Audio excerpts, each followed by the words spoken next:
Pemirsa, Bacalek di Kabupaten Aceh Tengah mengikuti tes uji mampu baca Al-Quran yang dilaksanakan oleh Komisi Independen Pemilihan Aceh Tengah di halaman kantor KIP setempat di Blang Bebangka, Pegasing.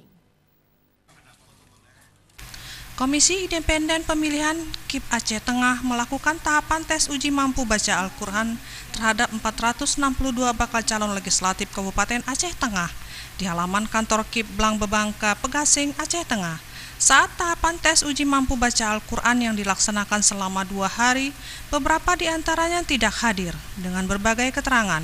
Adapun yang diuji meliputi makrazul huruf, ketepatan baris, dan adab atau penampilan. Dan tim penguji tes ini dari MPU, LPTQ, dan Kemenak Kabupaten Aceh Tengah. Sejumlah bacalek yang tidak hadir beralasan sakit, berhalangan karena urusan keluarga, dan sedang berada di luar daerah.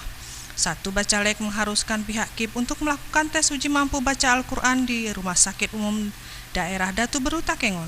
Dan yang alasan sakit satunya lagi, uji mampu bacanya dilaksanakan di rumah. Jadi untuk pelaksanaan uji mampu baca Al-Quran selama 2 hari ini, dari 462 peserta, kami nyatakan 43 peserta yang belum dapat hadir. Ada dari data yang ada, sementara ada sekitar 1 orang yang mengharuskan kami untuk turun langsung ke rumah sakit.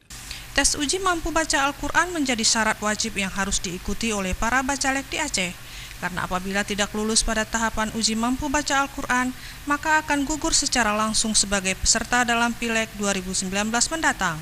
Bagi para bacalek yang akan bertarung dalam pemilu 2019 mendatang, hanya diberikan waktu perbaikan pada tanggal 31 Juli 2018.